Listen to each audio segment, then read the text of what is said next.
we had family members that were fully approved that are already foster parents and have already adopted one of their foster children, reaching out to the department. Their social worker reached out to the department multiple times, and they just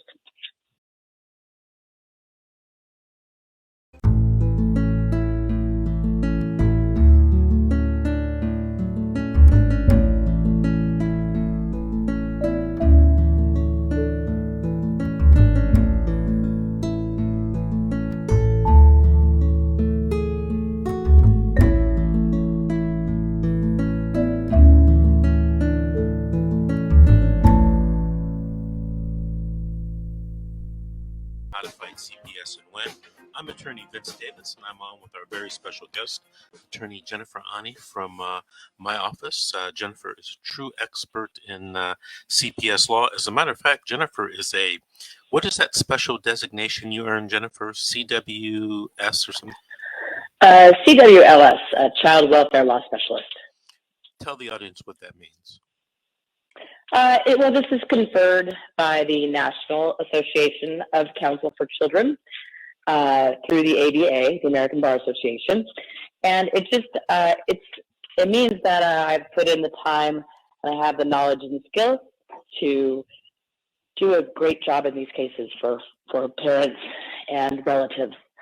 It's a special designation, requires testing and continuing legal education as well. Very good, very good. So let's take another call, Jennifer. Let's talk to Crystal in California. Crystal, did you have a story to tell or a question to ask?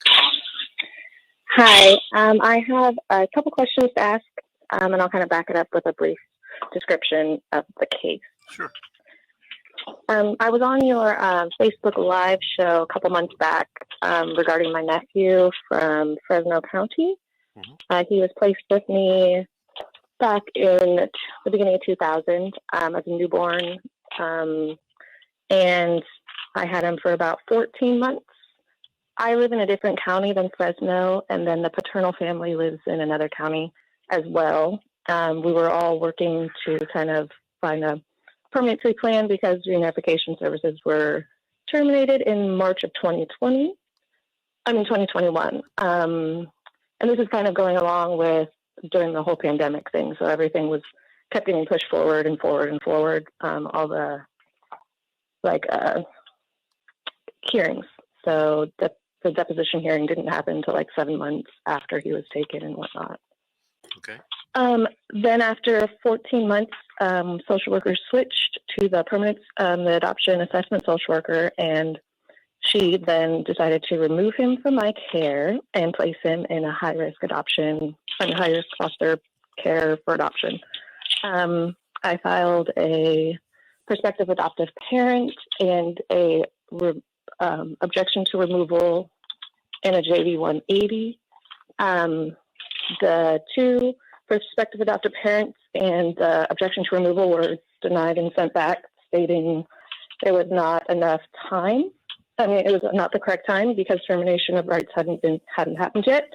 And then the JV 180 was dismissed without prejudice because I didn't fully explain what I wanted or what I was trying to change. So I hired an attorney, and she refiled my JV 180 with requests to have him placed back with a relative because we had willing relatives, and then de facto parent status. Everything was taken to trial after I filed it in, I'll say, the beginning of June, and then it eventually went to trial in October. And at the trial, both were denied. And I'm in the process of appeal. So my questions are really based upon my appeal. Mm-hmm. First, I guess, when he was first taken, I called the ombudsman and filed a complaint.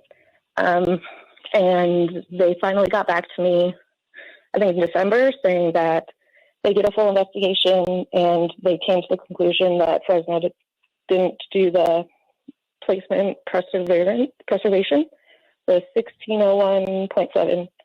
So I wanted to know if I was able to actually apply that, because they told me they can't apply anything to court cases with judges. They just go back to the department. I want to know if I can include that in my appeal. Did you argue it at the trial court level when the judge made a decision? I don't think it existed. I don't think it existed then. The ombudsman opinion, right? It didn't exist when you had the trial.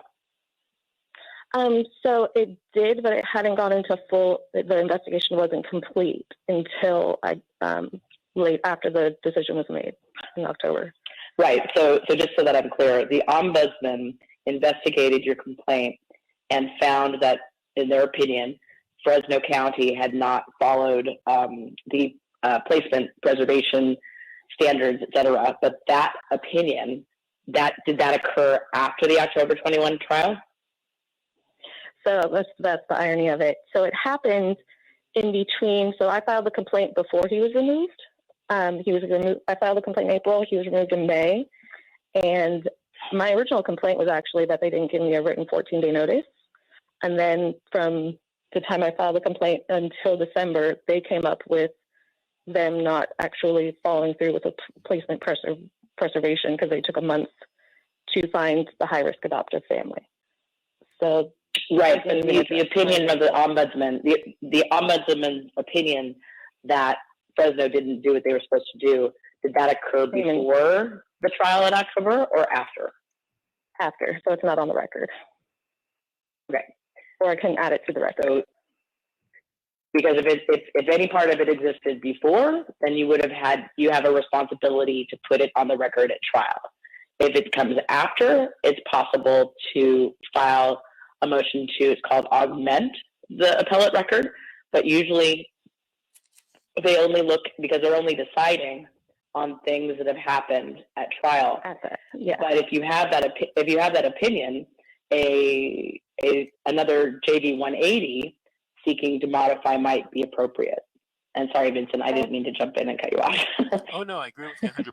You should file another JV 180, another 388 petition immediately.